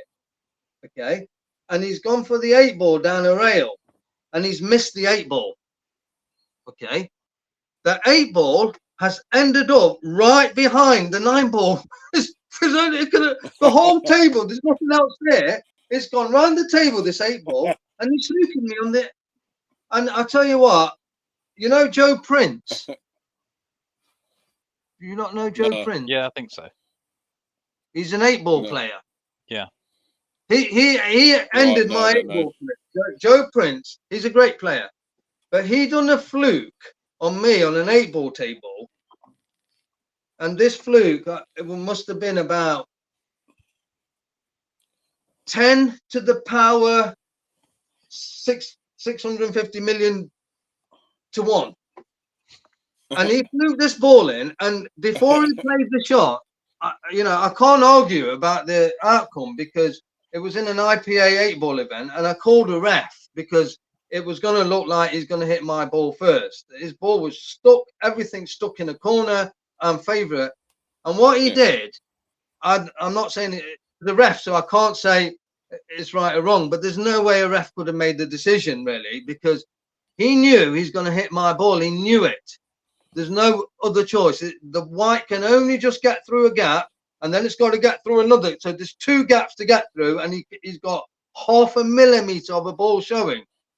He's whacked this white ball at this 100 miles an hour, and the ref goes no foul. But the ref couldn't even make a decision. It's gone too fast, you see. And he got his ball out that corner, looped into another pocket, and he's landed on the black. And I never entered an 8-ball event after that. Now, Adam Lewis, when he put that 8-ball behind the 9-ball, that nearly ended my 9-ball career, because I just thought, how can that end up there? Out of the whole table, if it's gone 2 millimeters that way, I can cut in, 2 millimeters that way, I've got a safety. There's 4 ball behind the 9. I can't come off the right rail. I can't come off the. I can't get to this ball properly, and I'm thinking. And you know what he said afterwards? You know what he said? Go on. He said, "Can I buy you a drink?" He's such a lovely person. You know, so people need to understand. It's not the people I'm having a go at. You know, Alan Cotton, he fluked a ball at me last week. You know, he's 6-1 up. I've come back to him to 6-5. And the momentum's all going my way. I'm thinking, yeah, everything's right now. You know, he's gone 6-1 up on skill. Pure, give him credit, play brilliant. Then I've come back on skill, and then I'm looking at 6-all. I've done a great snooker. He's fluked the 3-ball off the rail and potted the 3. Sorry. Then he's not landed on the 8-ball. It's rattled in the middle jaw and gone into the other middle. And now it's 8-6. And I'm thinking, my head's gone now, because I've just about started coming back, and then a fluke has now ruined the game. But Alan Cotton, you know, my father, God give him paradise, he passed away. I would love him as a stepdad. He's such a nice guy. You know, so I don't have any personal. You know, they're all nice guys. I think. You know, I don't know them really well, but Adam Lewis, Alan, Ashley, I'm sure they're all. I'm not having a go at their person or their character. It's just what they do on that table. It's frustrating, and I think it. You know, I've addressed it because I've given it time. It's not been a spontaneous burst. Oh, I've lost this weekend, and Ashley's took money off me. I've thought, let the year pan out and see how my luck's gone, and it's not gone very well. So I've just thought I've got to let these players know that this is how I feel. You know, it's not like you said, it's nothing breaking the rules or anything. I'm just giving my opinion, aren't I? Why certain players win regularly. That's all. Yeah.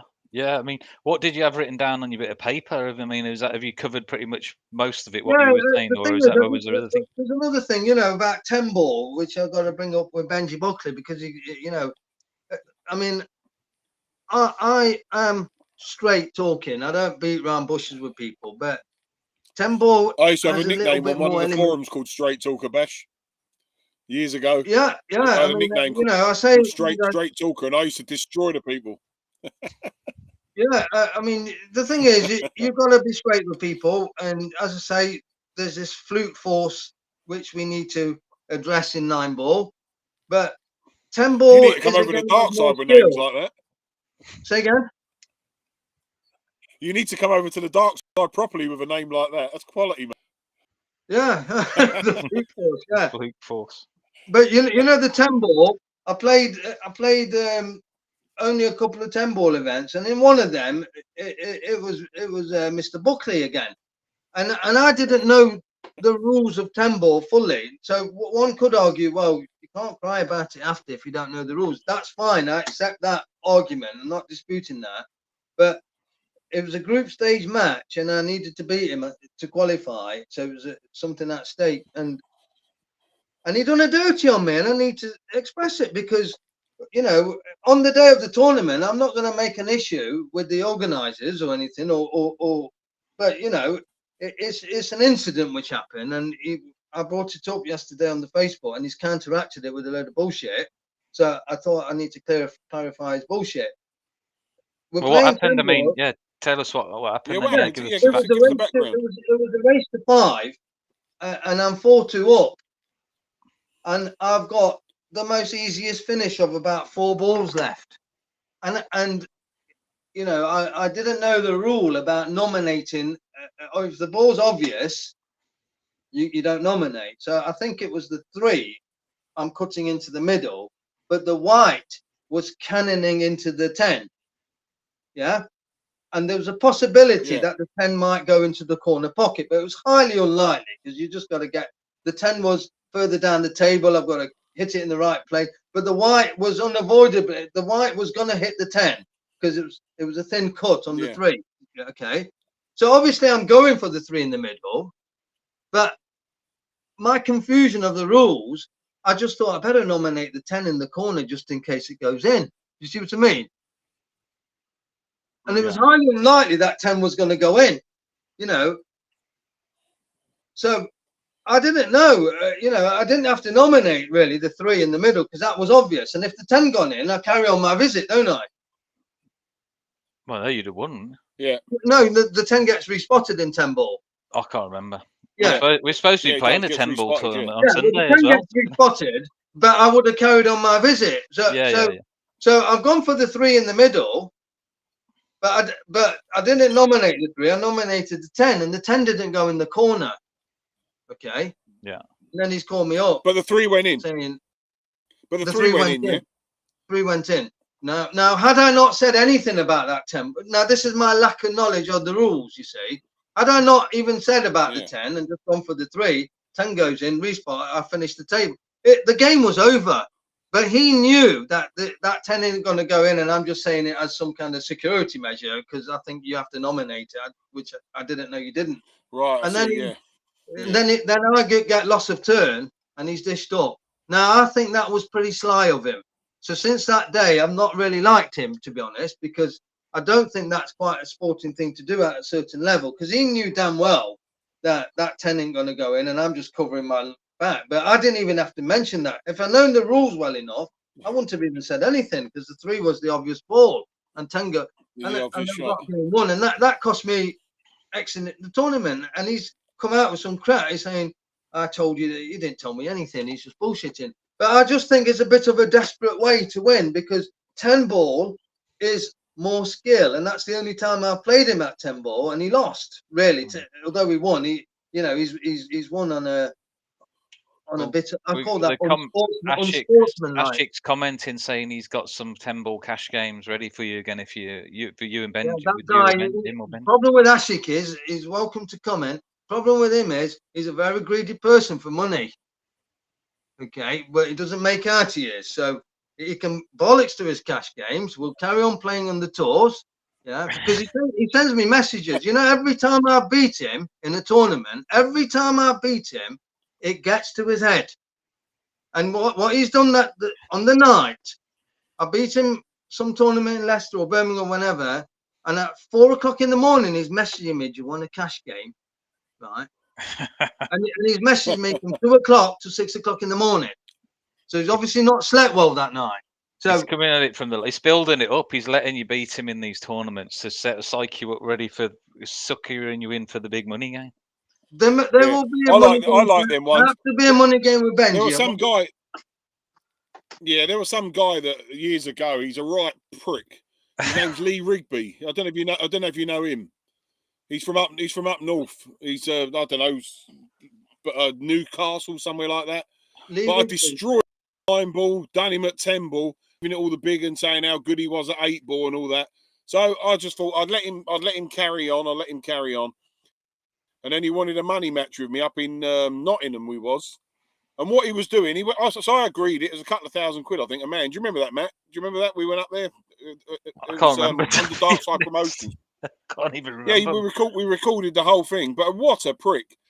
But he was up there for like 2 days before, practicing on the table that we were going to play on, and I'd done his head in straight away.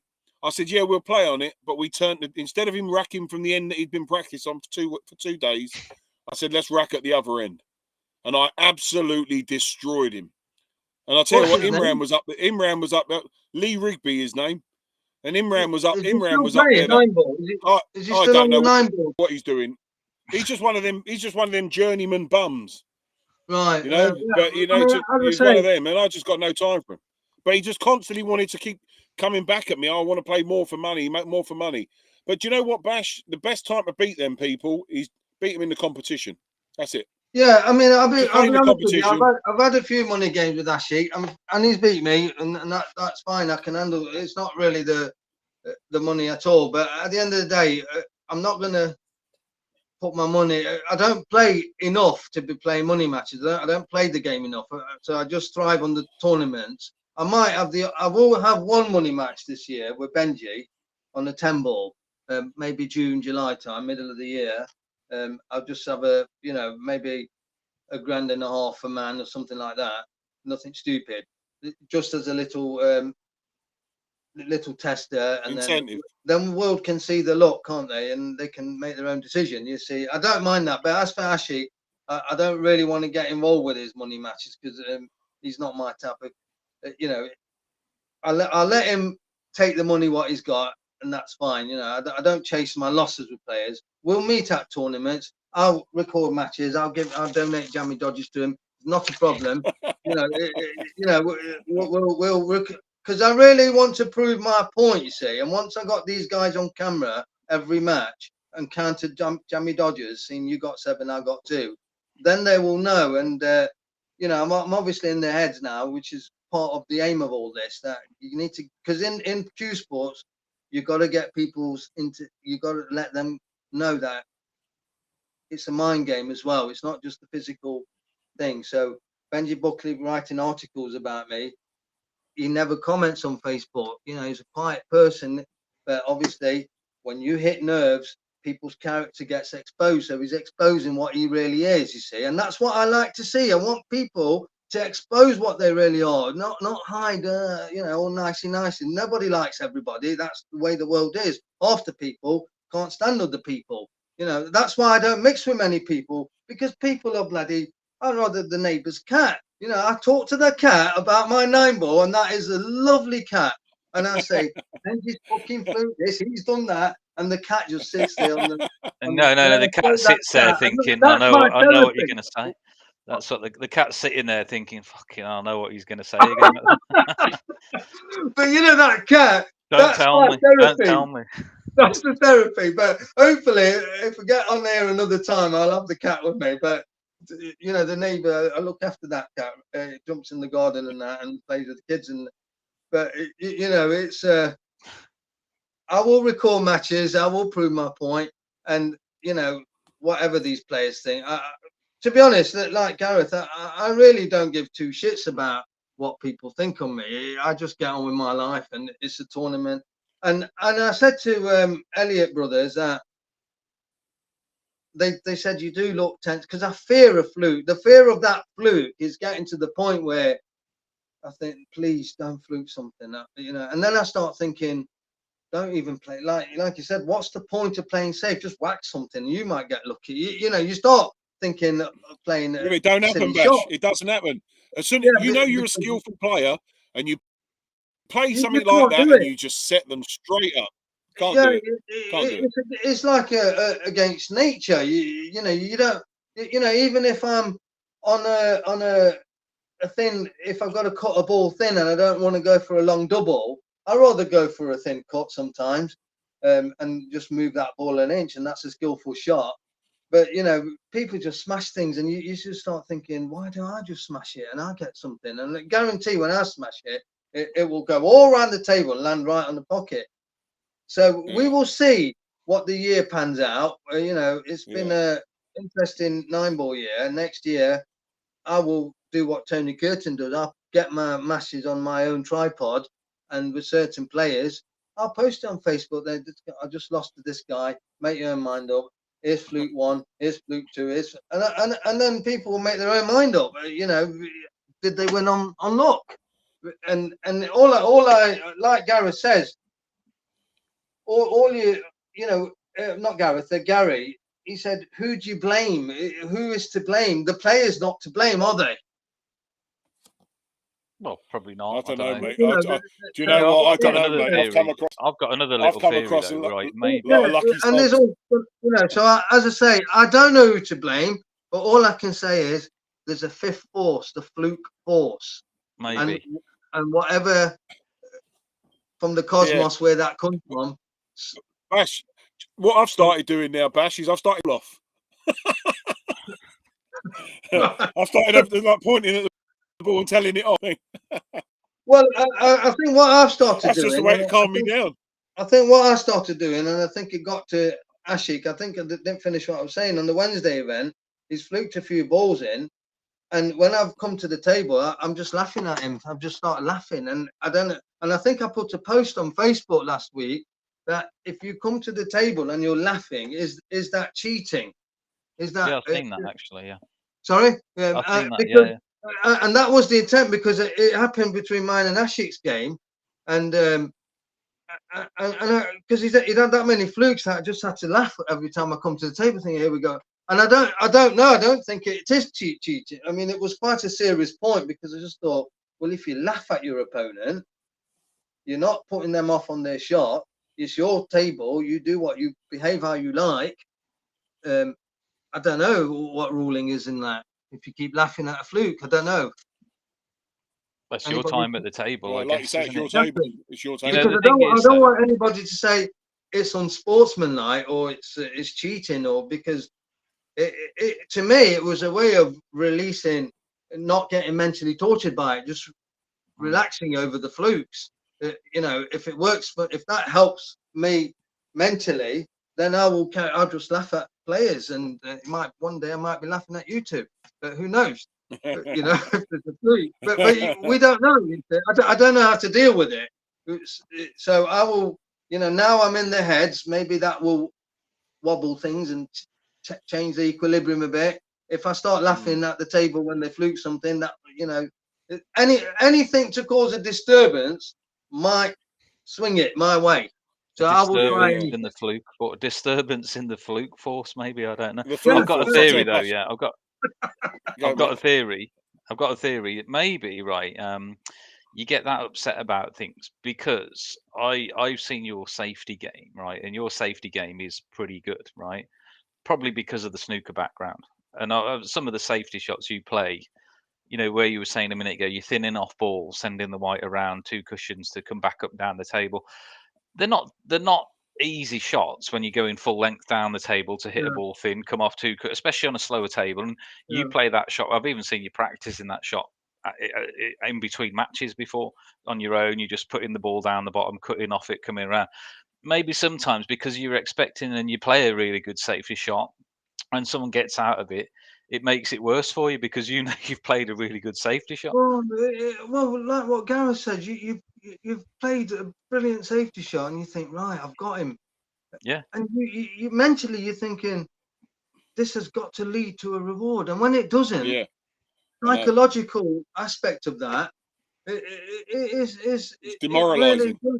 It kind of has a consequential effect on the next shot because you're just thinking, I've got nothing for that.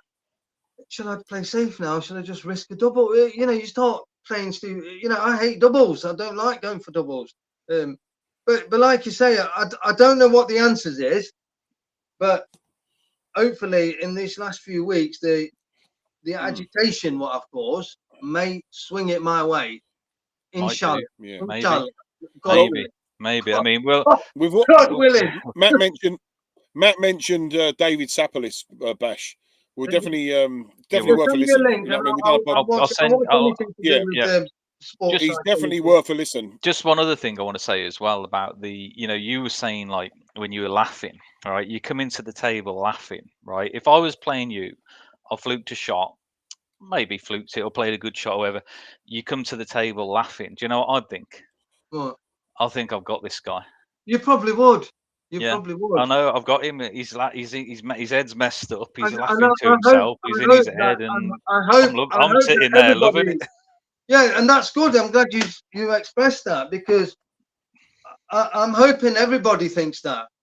If that's what I do, and that's what they will think about me. But I know that it's actually doing me good rather than torturing my brain. Let's just laugh it off. So it's better for me. So what their perception of it is, I'm not interested. I'm just trying to ease my own mental total torture. 180. You see what I mean? So I'm not laughing at them to put them off or anything. And if it is putting, it will put some of them off, because it put Ashik off, because he mentioned it when he lost. He goes, "That wasn't right, you laughing at my shot." I said, "I can do what I like on my visit, Ashik." So it obviously did put him off. He didn't see it like you see it. So I don't know. Maybe that's why. On Sunday he beat me. He gave it the fist bump. He shouted, "Come on!" And he's had 4 flukes in that frame. I'm thinking, I wouldn't fist bump and say, "Come on." But the If way I'm I'd look at it is when when we've all played a bad shot sometimes and you get angry, you're like, you show it, you hit the table, you yeah, you throw do. your cue away, or if someone does that to me when I'm playing them, again, I'm thinking straight away, oh, yeah, I've got this guy. Look what he's doing. I'm getting him. He's going. His mind's going. I love it. And Yeah, there's I nothing can see better what you when they mean. do that. You come to the table off the back of that, and you clear up the frame or the rack or whatever, or you play a good snooker, and it just compounds compounds it even more for them, because then it's a Yeah, great skill to have. I mean, Well, just looking at it from another angle, Bash, you mentioned earlier on. Really, I should say this off camera, but I'm happy to say it. But you mentioned about the break. Like you say, you break off, and you're not getting the result, like maybe the one in the center or the wing ball, for example, which is really what we're all going for. Maybe that could be the deciding factor that rules out the luck that comes on later in. Because there's nothing worse. We remember the luck later on when it's like a heel, or when it's like 6-5, and then they win 7-5. But the luck we tend to forget during the early parts of the games. So maybe working on certain parts of your game, like you mentioned, like the double and things like that, bank shots. Maybe working on stuff like that will alleviate situations arising. Is that a factor, Bash, or is that irrelevant? I totally agree with that, 100%. Because the thing is, I know I've mentioned players and their luck, but that's something we can't control. No, There's I nothing I understand can that, but I'm do. on about alleviate. Yeah, I suppose I'm yeah, really talking about just it. answering your point. Yeah, go So on. there's not much I can do about that. You can play a Yeah, little bit of mind games and send messages on Facebook and interviews like this and get him. But like you said, the real issue for me to perhaps counteract that a bit better is to practice a better break, to somehow yeah, pot one regularly off the break. You see, there is aspects of my game. I mean, I don't like doubles and what the best player I've seen doubling balls, and he's really good at it, and that's a skill. So I don't say is Andy Lacey. He's really good on doubles. He's yeah, done many up and down doubles from bulk end down to corner pockets. He's very good on doubles, and I see that some people actually play for a double sometimes, the cross double into the corner pocket, yeah, and these are shots I've not studied enough. You see, and yeah, yeah, I need that in my ammunition. You need some doubles. You need to know that angle, because obviously the 9-ball angles are sometimes a bit deceptive to a snooker table angle, aren't they? The rebound. So like Gareth said, they are things I need to work on. But like I say, I don't really get the time. I go Solihull, and I see that if I'm at the tournament early, I might have an hour's practice in the corner, and that's my practice really.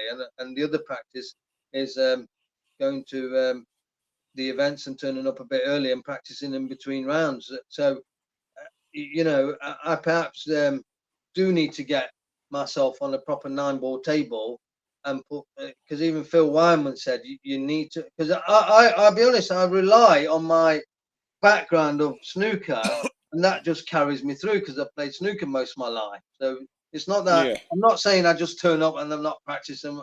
Wow, look how good. No, it's not. The practice has been done in my lifetime in cue sports. That just comes yeah, with you, doesn't it? Yeah. To some extent. But I need to fine tune on a lot of these, especially the break, because it's a massive factor if you can get a break and pop ball off it, which Benji, Ashi, Mark Gray, they seem to regularly do it all the time. They just, you know, even if it's not the ball they intended, somehow they pot in, and that gives immense control. It virtually, you know, like tennis, you should win the frame off a good break. That you're in control. And Gareth, you're 100% right. I need to work on them things, because the luck aspect of the opponent is nothing I can work on. Yeah, sure, yeah. That's not in my control. But definitely, I'm looking forward to the 2024 tours and that, and see what they pan out. Yeah. Yeah. Well, I'll tell you what, Bash. We'll certainly we'll certainly check in again next year, because I want to see your. I want to listen with what you've got planned. You're absolute access to darkSIDepool website, the Facebook, the Twitter, the full Monty, to monitor what you're doing throughout. Not in question. So again, you've got our full support in regards to what you want to do in order to analyse what's going on throughout the year. But we definitely want to get this conversation this time next year to see what happens throughout the year. This time we will meet up. We'll see how the year's gone for me. See how my luck, if it changed. See what fifth, the flute force, and but discuss that again.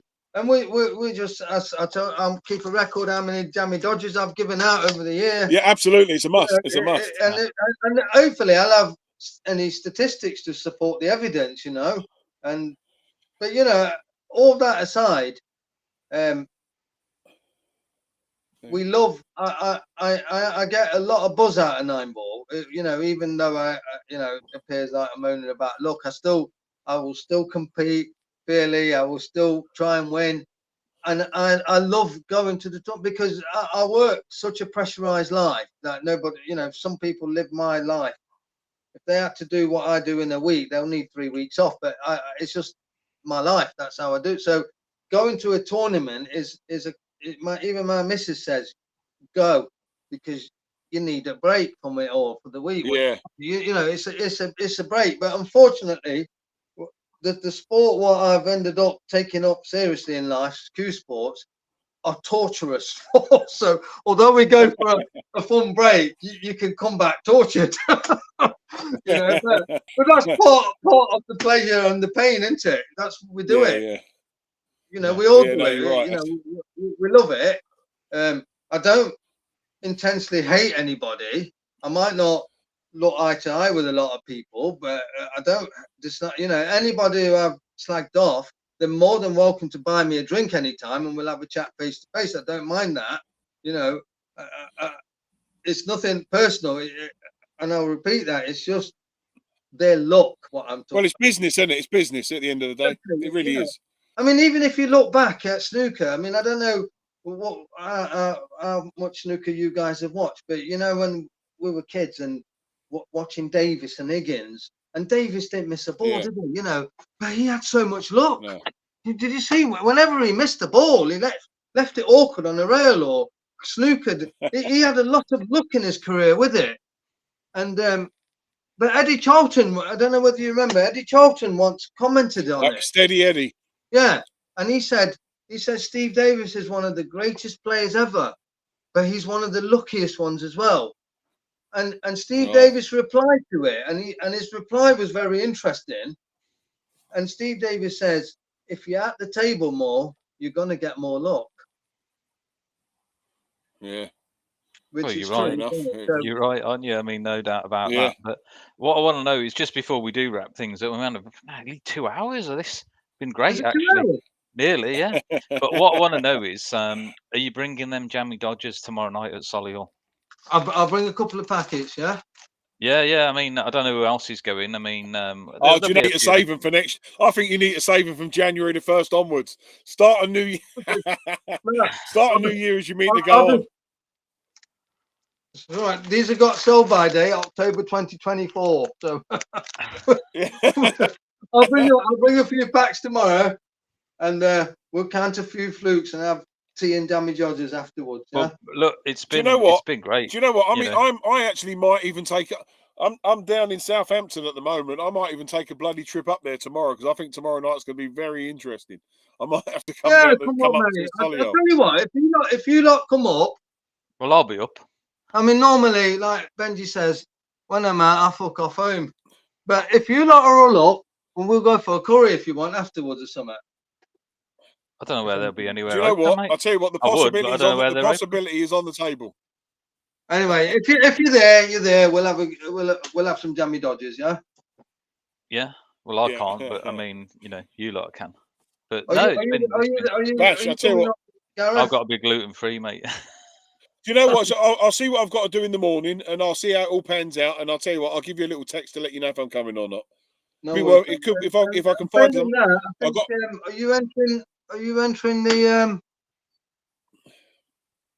Ashik's put a post up, hasn't he? On the 17th. Yeah, no, I can't play. Yeah, I can't play in that. My son's got a football match on that day, so I can't play in that. 15-man tournament. Are you in that, Matt? I'd like to go in it because 8 ball is my game, to be honest. But I'm just too busy, mate, with it being this side of Christmas. So Yeah. I'm struggling really. But I don't know if you know, but Solihull are doing a little tournament on Sunday, 10-ball.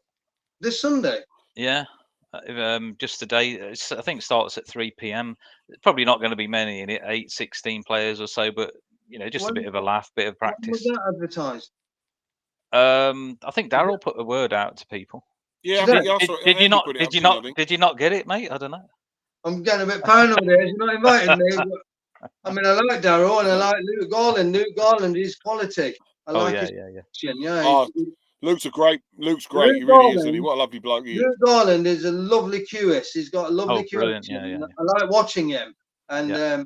I like him as a person as well. He's had a few issues, but he's all right. Luke is. I've got to. Oh yeah, yeah, yeah. Great player as well. Yeah, he's fully on the dark side. He's Luke as well. You know, every tournament he goes in, you can guarantee he's got the dark side hat on. I Yeah. think more But you know, people. just touching, just Go on. I'd just like to say, just why I know with you know, it's great that he's got the cue ball promotions, and it's really good that he puts the effort in to make sure that people like ourselves have got the opportunity to play in these tournaments. You know, so Ash, if you are still listening, mate, hats off to you, mate. And I know I've only appeared in 1 or 2 of your events, but hats off to you, mate. And hopefully throughout next year, I'd like to come and play in a few of your 9-ball events. I really would. Yeah, Yeah. it's all of them. I respect the effort what they're doing, mate. It's just their flukes sure. what they get. Well, What a boy you are. on that bombshell of the flukes, I guess we'll call it a night Yeah. then. But yeah, we'll see you. Well, I'll see you tomorrow night if you're Yeah, there. but And my friend won't forgive me for not mentioning him because I don't Oh, go have on. many friends, but this particular one, Ziggy, the one. Oh, you mentioned- Ziggy, he's put a comment. Oh, He yeah. says, "How are you doing, brother?" Yeah, he How are wants you to doing? be on. He wants to be put on here to give the Yeah, disability aspect of Q Sports Yeah. to speak up on that behalf. So if you can get him on here, Oh, and also I'd like to see. Absolutely. Also, I like to see Mark Gray on here as well, if you can get, because I like to know why he's not taking up 9-ball in the bigger world, you know.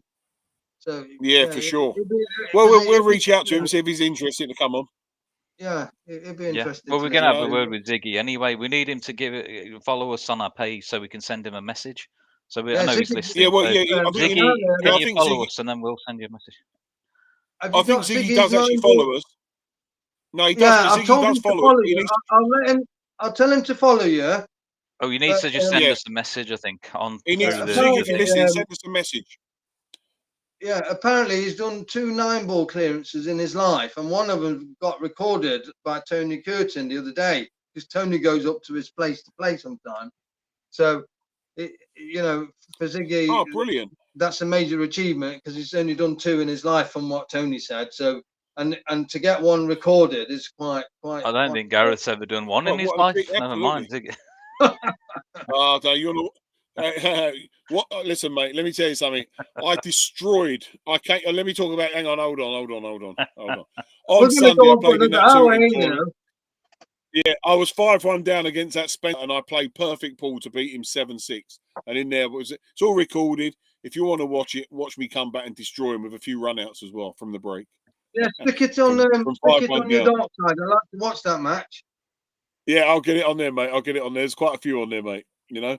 Yeah, and So, I told Ziggy to follow you, and then you can. He put just needs to Ziggy- send us a message, I think, through our page, and then we can reply through him to Yeah. him through that. Yeah. Okay, Brilliant. Jen, Well, look, thank you. guys. I mean, thanks for coming on again, Bash, and yeah, I'll see you tomorrow night, and maybe Gareth as well.